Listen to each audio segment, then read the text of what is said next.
Hi, I'm Carrie. I'm a Spanish teacher in Southern Illinois. I've been teaching for 32 years, and I would like to talk to you about leveling up your language proficiency through listening. Um, the best things that you can do to get better at language is listen and read, and then listen and read some more. So, how do you find things to listen to if you're not actually inside the classroom with your teacher? So, I'm going to show you, I'm going to share my screen with you. There we go. Present. So we're going to listen up today to level up. Listening for you guys is going to build your proficiency, and proficiency is your ability to use the language in the context of whatever situation that you're in. In the classroom, when your teachers work with you, basically we are working with you on performances. So if we study a unit about the ocean, at the end, we want you to have some skill talking about the ocean, and that is a performance. Proficiency is when you're just living your regular real life and a situation comes up and you're able to understand and communicate in that situation. So, listening is one of the things that helps us build proficiency because we get a lot of different situations as we're listening. Reading and speaking and writing, they're important, but listening is the primary contributor to language expertise. And that comes from Research India publications. So, the more opportunity you give yourself to listen to different accents, people from different places, different types of contexts of stories, those are the things that are going to help you build your skills. Comprehension is key for us. How do we ensure that the language that you're listening to is at your right level? You don't want to be frustrated. You don't want to be listening to something that is way beyond what you're able to comprehend. So, what you want to do is find some good listening sources, and those might include Spotify, other music apps. If in your classroom you're not listening to music, I would encourage you to get on Spotify and make yourself a Latin music playlist. Find the top songs right now from Latin artists, and there are tons of genres. It's just like music in English. You can listen to any. If you're a French student, you can get on and you can look for artists who sing in French. There are rappers who rap in French. The same is true K-pop. If there are so many languages that you can learn through listening to music. So bring in the music. Oh my goodness, I sat still too long and now my room went dark. Also, you can look at YouTube videos or familiar films. There are short clips on YouTube. There are clips from influencers on YouTube. There are reels that you can listen to.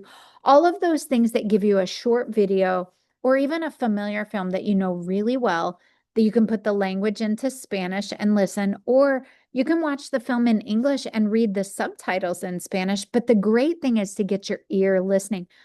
I'm going to recommend that you try turning on a film or a YouTube video in Spanish language or French language or German language, and then turn the subtitles on also in the language that you're studying.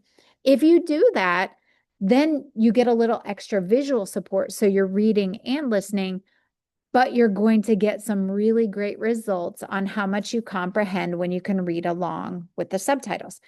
There are podcasts for learners. Duolingo is great because they offer podcasts for French and Spanish, and they're targeted at intermediate level. So if you are a level 1 or 2 Spanish student, you might have to listen and read along with the transcript, which is included on the Duolingo podcast. If you are a level 3 and 4 student, they're going to be a lot closer to your level. And so if you're interested in podcasts at all, I would recommend trying that. Also, there's news in slow. So if you Google news in slow, it's going to come up with a bunch of different languages. You can find news stories that are spoken out that are kind of like a news report, but these stories are in slow language so that you can follow along as you go.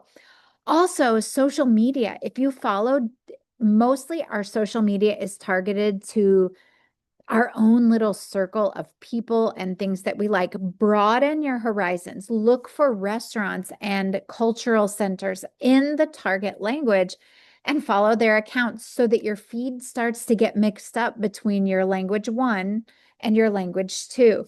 Also, just start having conversations with your friends in your target language. As soon as you have any amount at all of language that you can talk about, stop using English, stop using your first language, and start.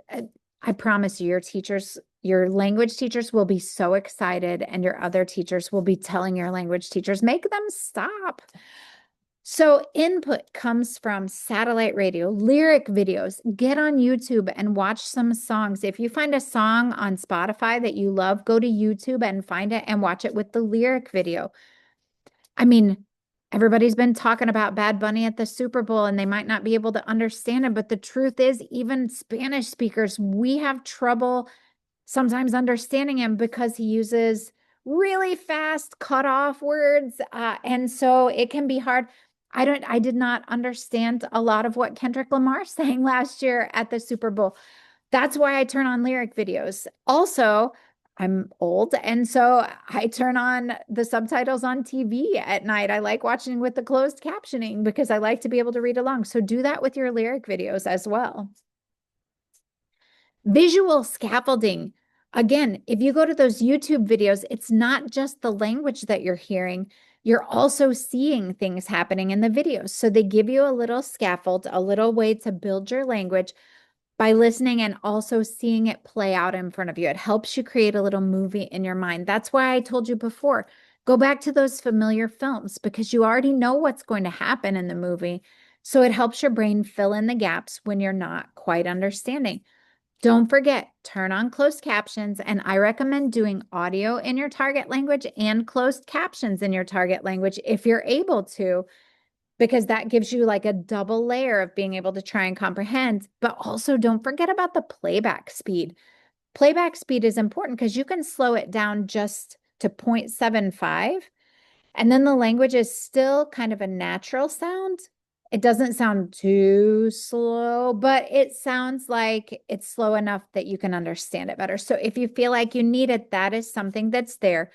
Start out with it at regular speed, see if you like it. If not, move it down a little bit. And when you feel more comfortable, then you'll be able to move it back up.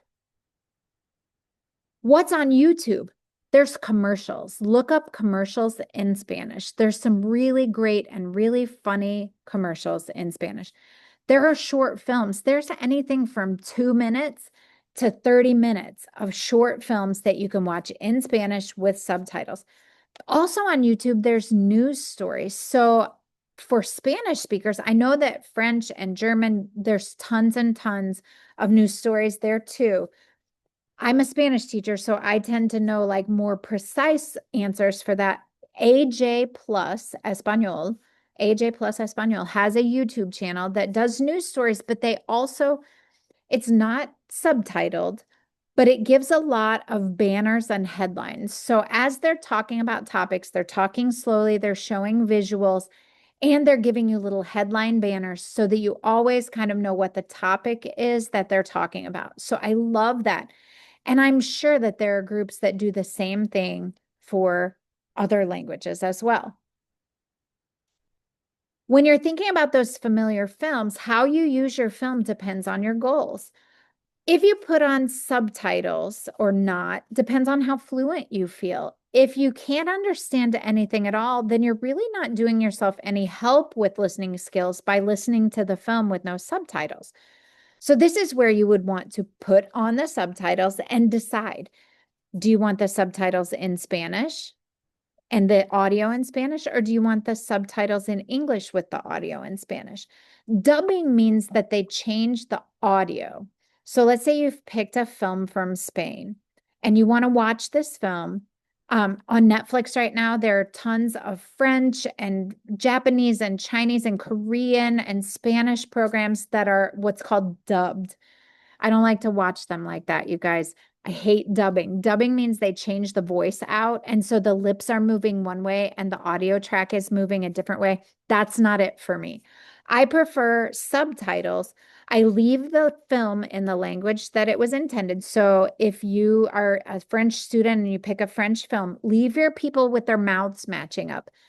Try it with the French subtitles. If that doesn't work, then try it with English subtitles where you're still hearing them speak French and you're still getting the feeling of the movie, and then you're just reading what the subtitles have to say. Also, dubbing is not always the greatest because it doesn't convey the message the same way as it did in the original language a lot of times. Social motivation. We talked about social media being one of the things. You can have your chats with friends in Spanish and French and German, but also you can turn your social media.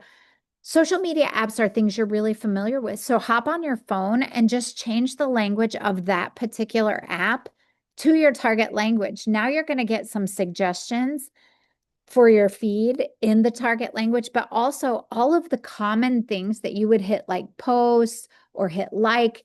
Now you're going to be seeing them in target language and hearing reels that come in target language. So it's a really great way to use your social media addiction to help you build more skill in language. Okay, my lights just came back on. Hacking video gaming. If you are a video gamer and you video game online, join international servers. Find a server that is in your target language country, and then find people that you can chat with in the target language within that server. If you're already going out there and gaming with people that you don't know, you may as well game with people that you don't know in your target language to get extra listening and speaking practice. If you tell people that you're a language learner, they're so patient. Everybody loves it when somebody is trying to learn their language. We all want to be helpful when somebody is trying to learn. And so be sure that you hack that video gaming and play in your target language if you can. We talked about podcasts. So don't forget Duolingo for Spanish and French, and also the news in slow. You're not going to forget those. Thank you so much for spending these 15 minutes or so with me. If you want to follow me in my classroom, we do a lot of stuff to practice our listening and speaking and reading and writing in my classroom. My students have an Instagram called Wildcat_Spanish. On that, you don't see a lot of teacher chat. On that channel, I just share stuff that we're doing in the classroom. So you can get ideas for activities you guys might like to do in your own language classrooms. And you'll get to see my students doing them. And you'll get to see that we all are kind of the same. Like everybody's learning and everybody makes mistakes. And sometimes we have bad days.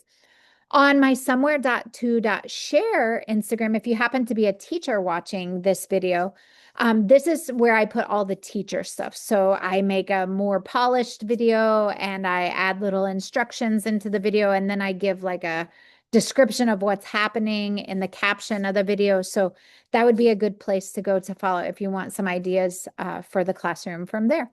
It was great to spend a little time with you today. I hope you enjoy your conference and have a really great time. Bye-bye.